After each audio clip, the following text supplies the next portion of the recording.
This is Dr. Charles Parker, and you're listening to Core Brain Journal.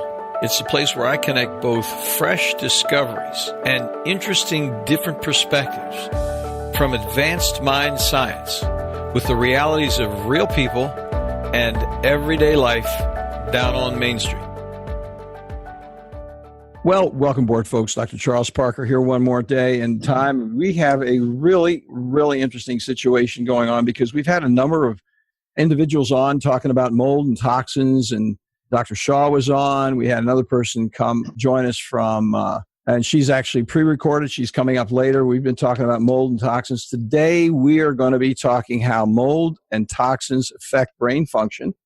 And we have a return guest, Dr. Kurt Woeller he has his own practice. We're going to talk more about that in a minute. But he is a consultant with Great Plains and is very experienced with how you can actually test for these things and get deep into them. And he's going to tell us even a little bit about what he's going to talk about in this Toxicity master course that he has planned. So, Kurt, thank you so much for joining us. Really appreciate it.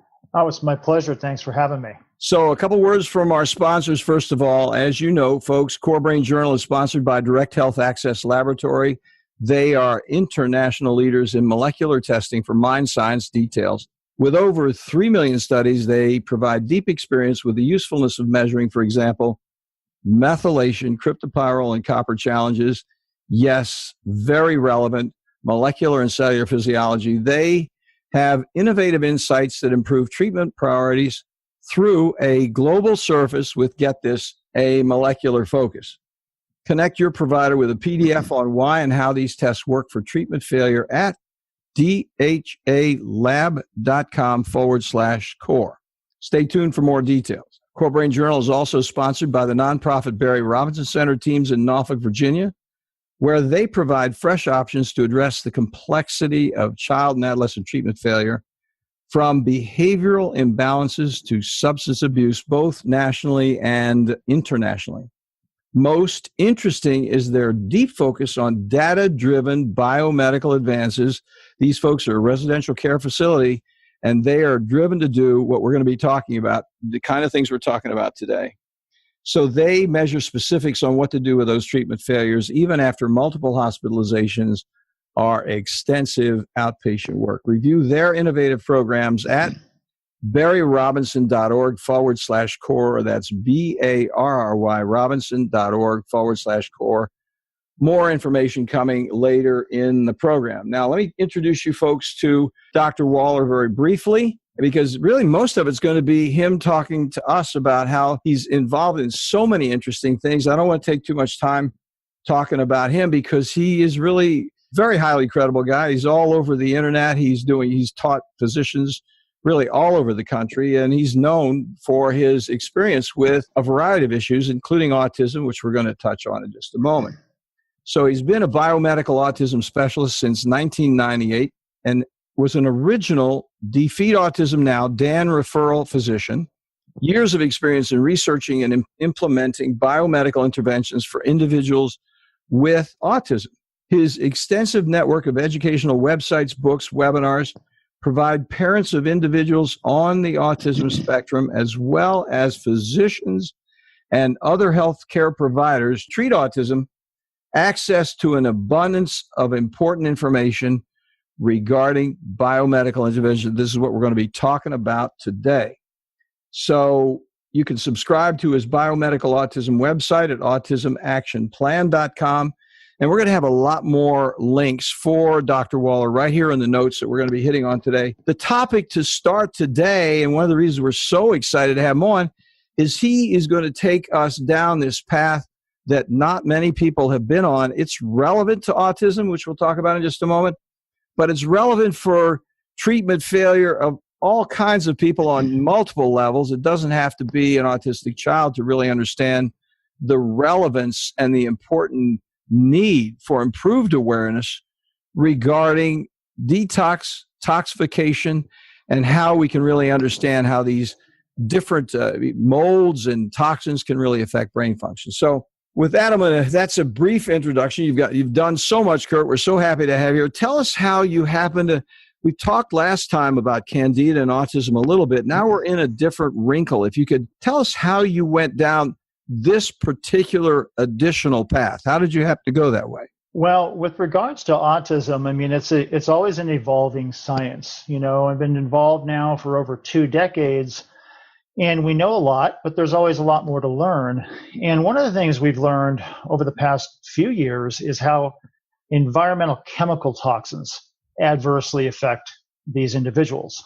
And there's a tremendous amount of research out there because where these chemicals tend to affect these kids is it compromises brain function and nervous system function, particularly with regards to many of the neurochemical imbalances that can lead to language problems and eye contact and behavioral issues, et cetera.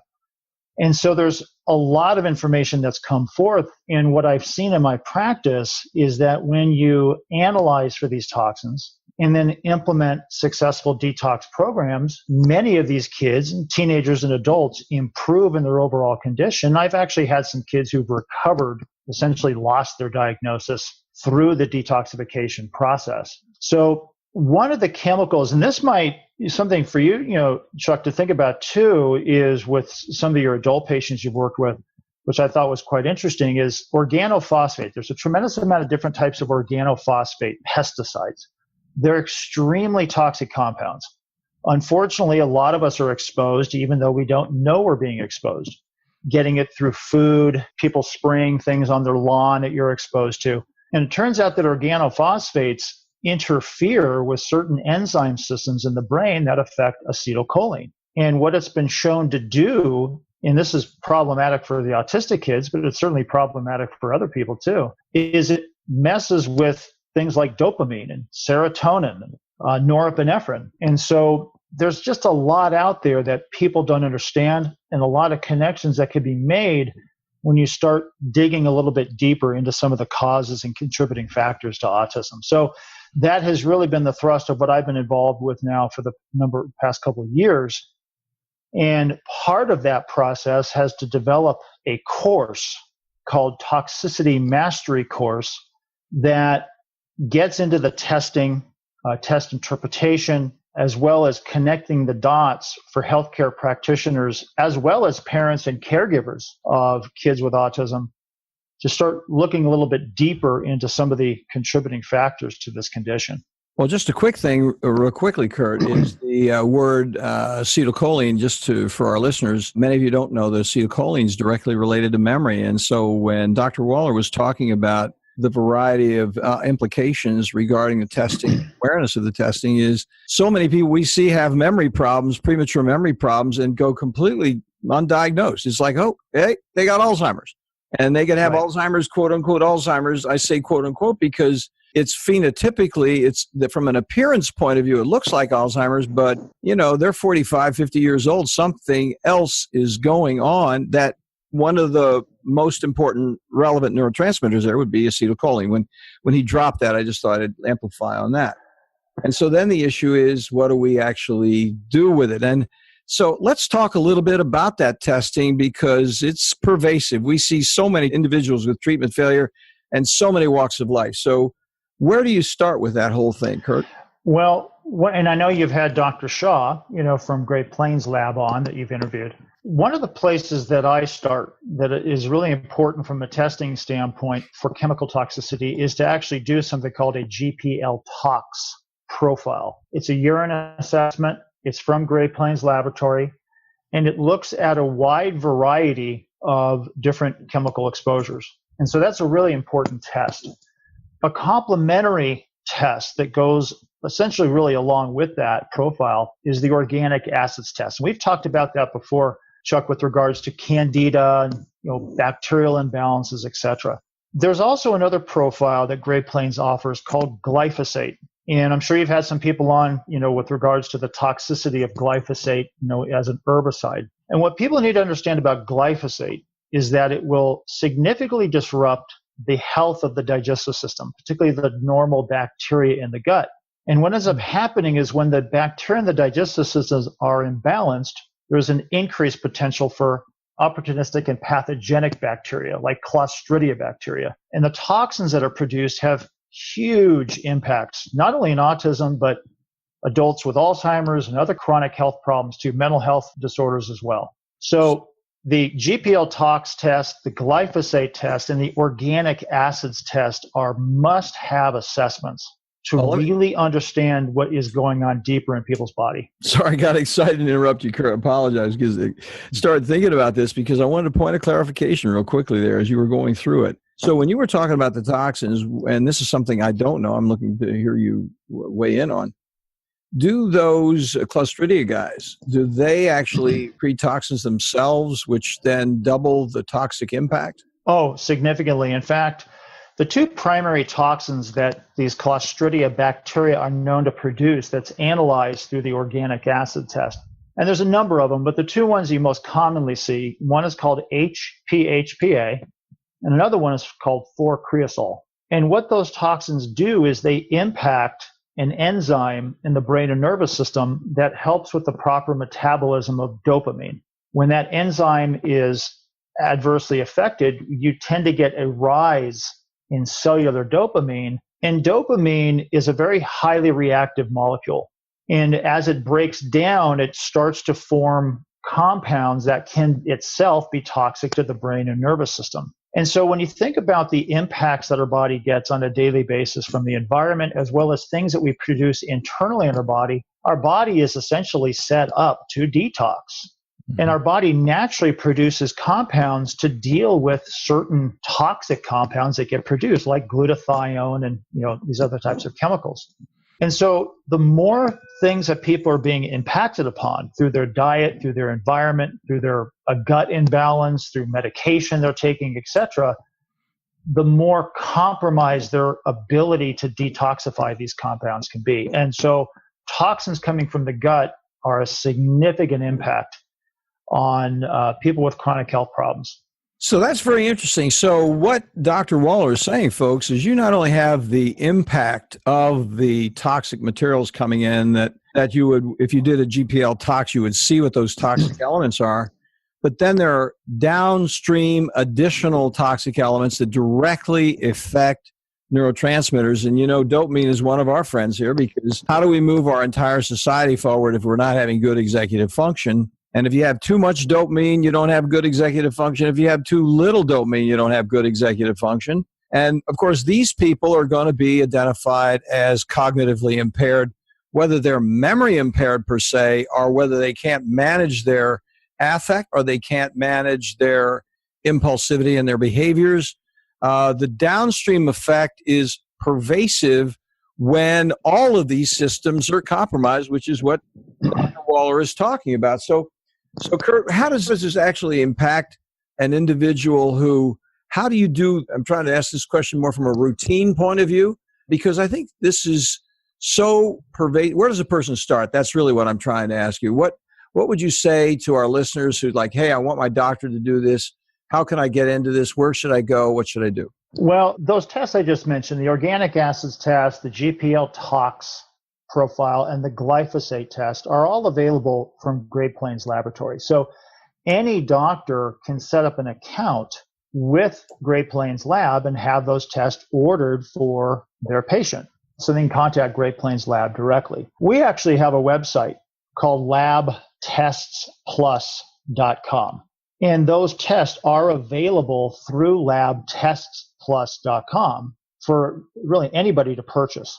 So what happens when people order those labs through Lab Test Plus, and we have other labs on there as well, the results come back to us, and then we do a written interpretation of the pertinent findings on those labs and provide some different types of, what I call action step suggestions based on the findings. So there's a couple ways people can access it. They can do it through that site, or they can go directly to their healthcare practitioner. Very interesting, folks. I'll have that. And if you didn't get it, I'm going to have it in the show notes. Don't worry about it. We'll definitely jump on that. So let's take a quick break here and take a moment to listen to the sponsors, because it's going to be a relatively short meeting. I'd love to talk to you more, Kurt. But what I want to ask you when we come back is I want you to go into, if you will, what your course is going to be on, so we can actually get a reading of here he's doing this, he's doing that, and so on and so forth, and who can take it and all that sort of thing. So folks, bear with us. We will be back in just a moment. Well, you folks already know that here at Core Brain Journal, we're on a mission to introduce you to resources that make significant contributions to the investigation of those predictable mind science applications. Our colleagues at DHA Lab Group provide a real difference with treatment options for people at every level, from first awareness of mind problems to those frustrating times when even well-informed treatment becomes surprisingly unpredictable. For my entire professional life, from psychoanalysis to brain scans, I've searched for, yes, improved predictability. The good news for all of us, from professionals to patients, remarkably effective research offers useful, cost-effective, organic options far beyond guesswork with psychiatric medications alone. DHA lab tests measure unbalanced biomedical details through easily available testing, now available globally for a variety of molecular answers from, for example, methylation, copper, and cryptopyrrole challenges. Check in for more details at dhalab.com core. That's dhalab.com/core. Well, Kurt, I can't tell you how interesting this is to me. I mean, every time I talk with somebody about it, I learn a little bit more, and I can't tell you how much I appreciate it. And what I think is really extremely encouraging and hopeful about the course that you're going to have, the Toxicity Master Course, because if you have a course, it doesn't matter what station you are in life. You could be a professional that needs to get this because you know you need to add it. You can be a psychiatrist who's saying, okay, I'm going to go ahead and, if you will, leave the fold a little bit and deal with reality. and it can be a parent who's out in Oshkosh, who's like, what do I do? I mean, I don't have anybody I can talk to. And Kurt, you and I both know we see plenty of people in Oshkosh, metaphorically speaking, right, Possum Hollow, who have nobody to even talk to regarding whatever they want to do. So let's take a moment, folks, to have Dr. Woeller talk to us about exactly what this course consists of, please. The Toxicity Mastery course is 9 modules. It's a very in-depth course, and it goes through those tests I just mentioned, very in-depth. We talk about different types of chemicals, how it impacts the body. We talk about glyphosate, how it impacts the gut. But even more than that, I correlate the information to different types of testing and different types of health conditions. The Toxicity Mastery course is not specific to autism, but we do talk a lot about autism. But we talk about other chronic health problems as well. So it's really applicable to a parent with an autistic child, an individual themselves who wants to learn more about how environmental toxins are affecting their body or a loved one in their family, as well as healthcare practitioners who are looking to incorporate this material into their practice. We go through all the different tests. We talk about heavy metals as well. We talk a lot about sauna detoxification, supplements, antioxidant therapy, heavy metal detoxification program. And one of the new things I'm adding for this version of the Toxicity Mastery course, and the course starts Tuesday, March 5th, toxicitymasterycourse.com, is I'm introducing information on mold toxins, what are called mycotoxins. And Chuck, this is another huge area that causes a lot of problems for people that they just don't know. They're not getting better. They're doing their meds, they're doing their diet, they're doing supplements, but they're just not improving. And people are getting exposed to mold toxins as well. And it has tremendous impact on the brain and nervous system as well as the rest of the body. And so the mold toxins many times make the chemical toxins worse and vice versa. So it's an incredibly in-depth course. The content is designed for healthcare practitioners, but it's open to everybody because the information needs to get out there for people, not only to help with their own health, but for healthcare practitioners to help their patients and clients. Well, just as a point of inquiry, being a healthcare practitioner myself, are you going to have CME with that course by any chance? Yes. Yeah, there are educational credits available for people who want that. The course also has exams that can be taken. There's a certificate of completion that comes with that too. So a person who's not a healthcare practitioner may not care about the education credits. They care about the content, and that's totally fine. So there's something for everybody within that course. And real quickly, if for people want a little bit more information, they can text Toxicity, Toxicity, Toxicity to 66866. So if they text Toxicity to 66866, they'll get sent some additional information on the Toxicity Mastery course. That's fantastic. Now, one of the things I want to make sure we get a little information in on is this other course that you have. I mean, Dr. Woeller is so involved with getting the public and professionals both educated regarding biomedical advances and their meaningfulness with the whole treatment failure situation. One of the other things that he's involved with is an autism course itself. It's an Autism Treatment and Recovery Global Summit, which is focused specifically on autism. Could you tell us a little bit about that before we go to, Kurt? Yeah, that summit, this is an online summit. That's how summits generally work. They're online, so people can access this information right from their computer, at home, at their office. Even the Toxicity Mastery course is all taught online. The summit I'm involved in that, as well as many other healthcare practitioners here in the US and other people around the world. It's truly a global summit. It's a 4-day summit, April 9th through the 12th.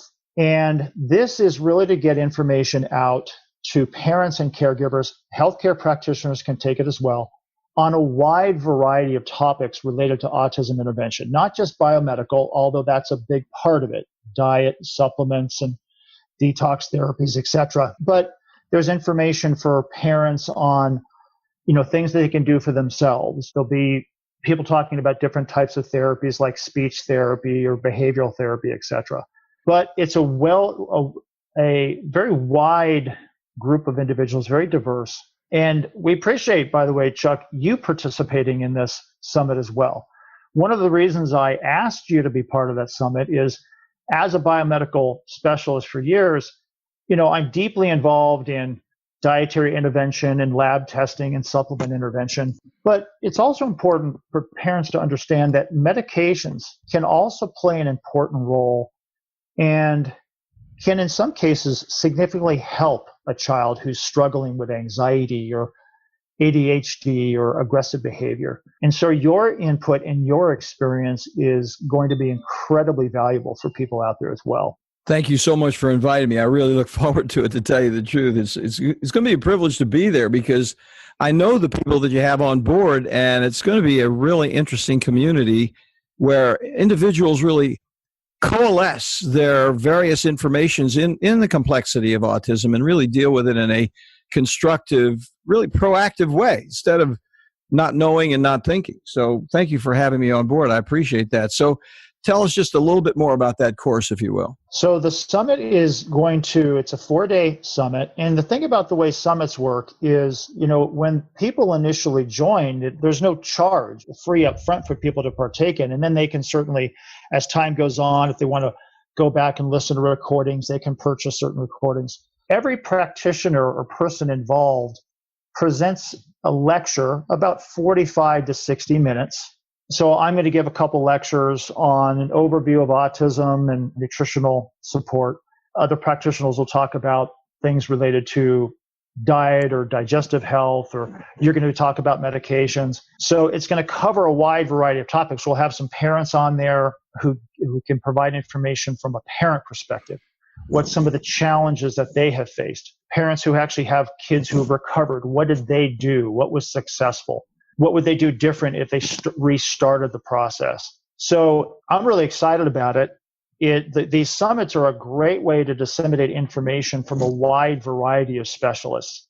And so for any parent out there who feels alone, they don't have support, or they're trying to get as much information as they can, that summit, I believe, is going to be a tremendous opportunity for them to get a wide variety of information to help their child. Well, one of the things I've really appreciated in working with you, Kurt, and I've been to a number of presentations that you've provided at IMMH and other meetings up in D.C. And I think what's really important about being with a person like yourself, with your deep philosophy in terms of not only bringing the wide variety of professionals on board, but really talking to parents as well, so that you get the entire spectrum of what it's like to deal with, in a way, developmental arrest. And I'm talking about developmental arrest in terms of the evaluation and treatment process. That's what this particular summit's about, treatment and recovery. Because of the complexity with autism, the issue is everybody has a place to get arrested and to get stuck because of the wide variety of issues. And I think it really speaks a lot to who you are as a person, both professionally and just as a human being, looking at the variety of situations. Even I think what really stimulated me to say this, from the ground up. Because then if we don't get it on one level, we can get it on another level, and eventually it's going to, as I said a moment ago, it's going to coalesce in some kind of a useful next process, as opposed to, I don't know what to do, I really don't know where to go, and I have nobody to talk to. Well, and I appreciate that. One of my passions is to empower people with regards to their own health, and empower doctors with regards to their practice to help more people. Education is key, and autism is complex enough that really the type of work we do, and I know, Chuck, the type of work you do in your practice, the people who are most successful at reclaiming their own personal health or reclaiming the health of their child or a loved one are the ones who are educated in the process. So true. They don't just turn it over to the doctor to do everything. They have to be engaged. And I've recognized that from day one, going back over 20 years ago, that the people who were most successful at following through were the ones who felt confident in the material. I don't expect everybody to understand all the biochemistry, and the courses I teach are taught at different levels for the type of person accessing the information. That the Autism Summit is meant and will be for people of all walks of life. Okay, it's going to be understandable for the doctor as well as understandable for the mom who's sitting at home who is not a healthcare practitioner, so they can understand the information. And once people gain confidence in the material, they then move forward with confidence in helping their child or loved one. And that's when they start to see success. And that's incredibly gratifying. Well, that is so well said. I'm really looking forward to participating in it, but I'm going to tell you right now, I'm going to look forward to listening to it and being educated by the team that you have there, because what's really fun about Core Brain Journal is just having a chance to talk to people like yourself. Every day, there's another wrinkle that comes in that we all really need to be more aware of. And it may work, it may not, but it's something more than quizzical, I don't know where we're going to go. As I said a moment ago, it's an opportunity for personal development on many levels. So, Kurt, once again, thank you so much for a very interesting discussion. I really appreciate, we got into some complex issues, the glyphosate and so on. We talked about acetylcholine a little bit, and we talked about a variety of tests, from toxins to issues, testing we can do for autism itself. Thank you so much for coming on board again. Look forward to working with you in the future. Thanks so much. Thanks for having me. Appreciate it. You have a good one, Kurt. You too. Thanks for listening to Core Brain Journal. We're working every day behind the scenes to bring you reports that connect research benches with those street trenches. Here we share the complexity of mind science because, as you know, details really do matter. One of the most pervasive, misunderstood challenges is how commonplace medications, like those written for ADHD, are used so regularly without clear guidelines. If you think you'd like more specifics, take a minute to download my 2-page PDF packed with video links and references on the absolute essentials of how to start ADHD medications. They're easily available at corebrainjournal.com/start. Thanks for listening. Do connect and stay tuned. Together we can make a difference.